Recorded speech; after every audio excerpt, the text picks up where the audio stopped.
My name is Dr. Tony Campbell. I am a Republican candidate for the United States Senate. I am a professor of political science at Taos University.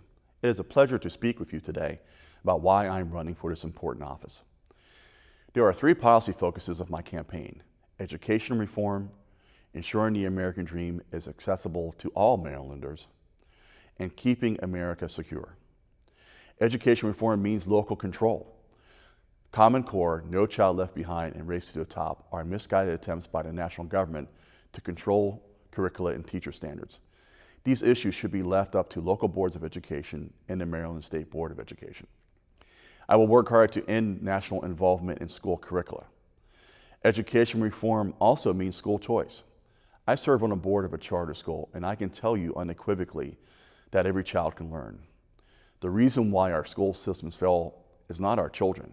It is the adults who run them. I believe every parent should have the liberty to send their children to the school of their choice. Education reform means changing the mission of the Department of Education to take a lead in school safety infrastructure enhancements. It is criminal for politicians to talk about getting rid of weapons. They attend anti-gun rallies with armed police officers to protect them while our children are vulnerable. I call upon all members of Congress and Senator Ben Cardin to discontinue protection from the U.S. Capitol Police Department until they protect our children.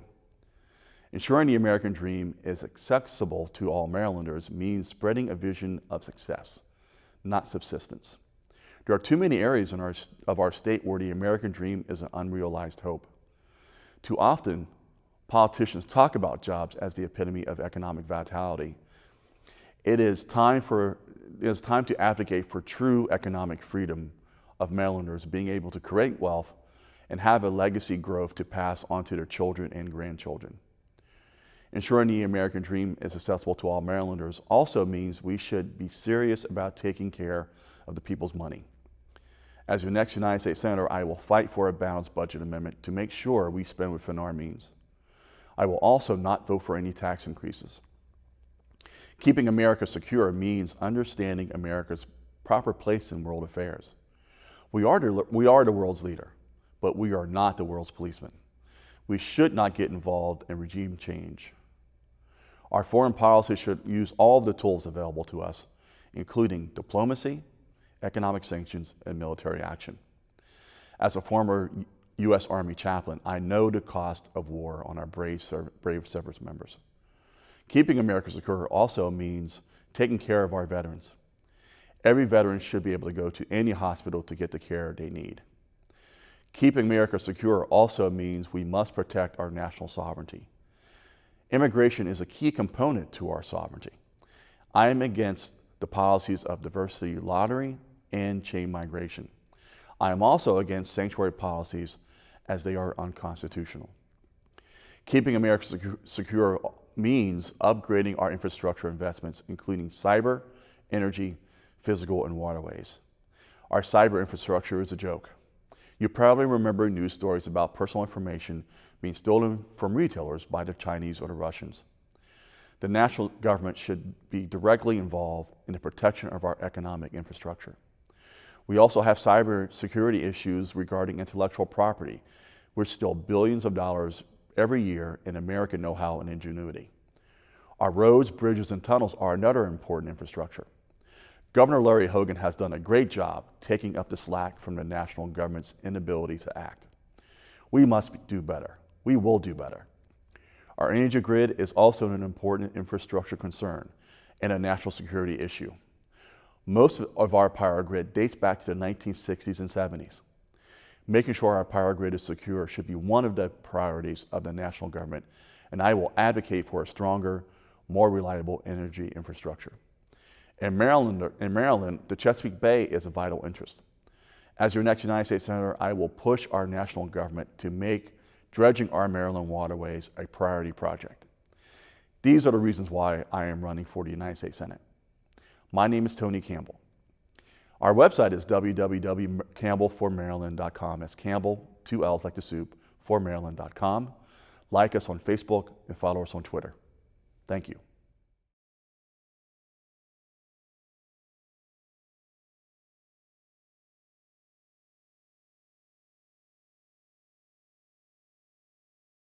Hi, I'm Evan Cronhart. I'm running as your Republican candidate for U.S. Senate. As we enter into this election primary, there's a few things you should know about me and what I want to do for Marylanders. I put principle over politics and partisanship. What that means to you is that my campaign is all-inclusive. I'm here to represent the concerns of the people. Whether you're a Republican, Democrat, independent, liberal, or conservative-leaning individual, I aim to find a common dialogue among us and generate real solutions. Every hard worker deserves fair treatment, but raising the federal minimum wage to $15 is a mock solution. It's why I'm going to work on legislating a standard deduction on your overtime pay, allowing you to keep more of what you've earned. I am also going to work on legislating a minimum wage that wealthy corporations and companies will fulfill. This wage would meet 50% over each state's minimum wage, or twice the rate of our federal minimum. This way, we will not unjustly force small businesses and franchises out of competition with corporate conglomerates. As it stands, healthcare is not a right unless you can afford to make it your own. I'm going to deliver a solution to amend and fix the Affordable Care Act with a hybrid single-payer and free market insurance system, coupled with the patient protection provisions and essential health benefits. With this system, we will also shift the cost-sharing reduction payments towards ambulatory care centers. I also intend on fighting to make CHIP and PACE permanently budgeted into our mandatory spending. Among this, we will finally allow the Medicare trustees to negotiate drug prices so that we can offset the donut hole set to expire in 2020. We will grow the system to fruition by keeping the 3.8% surtax on capital gains and dividends and raise the FICA rate no more than 1%. Holistically, this system will provide the most attainable solution towards making healthcare a guaranteed right for all while not disrupting economic growth in the medical technology sector. Public education and tuition costs are concerning. I will work with Senator Van Hollen to make sure students in Maryland get the primary education and affordable pathway to college they deserve. Combating the summer slide is my foremost focus. Also, we will need a safe space for our at-risk youth. I want to find a way to allow a select number of schools to deliver extracurricular activities during summer break and investigate the possibility of providing grants or vouchers for summer camps that incorporate STEM into their programs. Moreover, incorporating STEM as our main fundamental of primary school curriculum will set our students on a pathway on par with other nations. Furthermore, vocational training must be implemented in the high school curriculum as well. This nation still needs builders. Trade work is a way to make an honest living, and it's the easiest way of transitioning a blighted neighborhood into a prosperous one by focusing on the people required to make the requisite. Our infrastructure must be solidified. I pledge to support a $2 trillion investment in our country.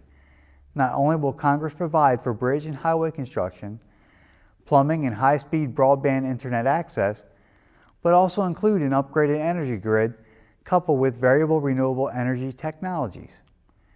Maryland's agriculture accounts for over 12,000 farms and 2 million acres. The Farm Bill is up for renewal this year, but to further preserve our Chesapeake Bay, we must transition away from antiquated farming techniques and towards innovations in aquaponics, aquaculture, and other green farming technologies, furthering the focus on rebuilding ecologically important bay habitats. I support transitioning towards a green economy model so that our future Marylanders can enjoy the bay we did. This election is so important. I am the candidate who leads with the best available, obtainable data and facts. I'm going to break barriers, dissolve prejudices, and fight to turn this country towards togetherness and away from segregation or identity politics. My motto is, be the change you seek. Be that change with me. Vote for me, June 26.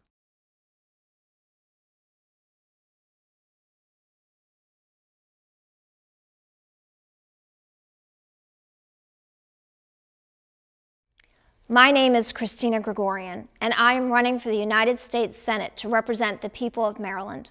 I am a wife, a mother, and a practicing lawyer. I'm a first-generation American whose father came to the United States in 1960, served in the U.S. Army, and then spent years working in a Baltimore City steel mill. My mother grew up in Baltimore City and is a graduate of Elizabeth Seton High School. My childhood was typically middle class. I graduated from a public high school in Baltimore County, but then earned a bachelor's and master's degree from the George Washington University. Later, I graduated near the top of my class from the University of Maryland School of Law, where I was recognized at graduation with an award given to the outstanding member of the graduating law school class, whose leadership, scholarship, and moral character are representative of the high ideals of the legal profession. I have practiced as a lawyer for 21 years. But now I'm willing to stand up and say to the people of Maryland, we can do better. I am passionate about the 4 central legislative priorities at the heart of my campaign. The first is promoting economic growth. The jump start to our economy, sparked by recent federal tax cuts and Governor Hogan's strong commitment to making Maryland open for business, marks a watershed moment for business expansion and job creation in this state. We must now build on the momentum to transition Maryland into a world-class economy with further investments to advance our high-tech, life sciences, and military and defense industries, while also preserving our traditional industries in manufacturing and agriculture. Number 2 is public safety. From gang activity to opioid and heroin addiction, law enforcement agencies need more resources and tools to ensure that Maryland families are safe in their neighborhoods and homes. We must also adopt sensible legislation that balances well-established Second Amendment rights against the need for stronger background checks and other measures to keep dangerous weapons out of the wrong hands. Number 3 is transportation. The vibrancy of our state's economic engine depends upon a transportation network that's reliable, adaptable, and consistent with a commitment to environmental sustainability. With strong federal representation, we can bring a leading-edge transportation system to Maryland. And number 4 is education. A quality education is the cornerstone of success in this new economy. Maryland's children deserve a 21st century education that allows them to thrive in the classroom, in the art room, and in the lab. And now for the reasons that caused me to enter this race. The first was Senator Cardin's abdication of his responsibility to the people of Maryland by following the lead of Senator Schumer and refusing to support federal tax reform, despite the fact that, according to Maryland's comptroller, it will cut federal taxes for more than 70% of Marylanders for a total savings of $2.8 billion in 2018 alone.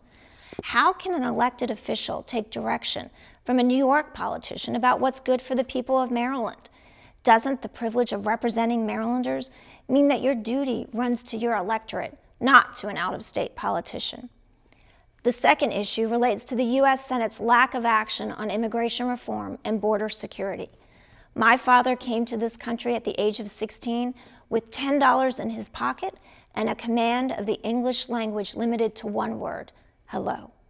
More than any other candidate, I understand the issues related to the promise that those who come to this country hold dear, a belief that if they work hard, they will create a better future for those who come behind them. Now we have a stalemate on moving forward with necessary border protections because Senator Cardin and other Democrats are unwilling to work across the aisle to support the most basic, common sense border security and immigration reform measures. I don't endeavor to be an identity politics candidate, but I can't help but note that there's currently no woman representing the people of Maryland in the U.S. Congress, despite the fact that women make up nearly 52% of this state's population. How did we get to a point where there's no voice from a mother, a wife, or a sister in our federal legislative body about what is best for Maryland? Maryland's future depends on representation that is energetic, dynamic, and reflective of our state's population. My name is Cristina Gregorian. I hope that you support me in the 2018 election for the U.S. Senate.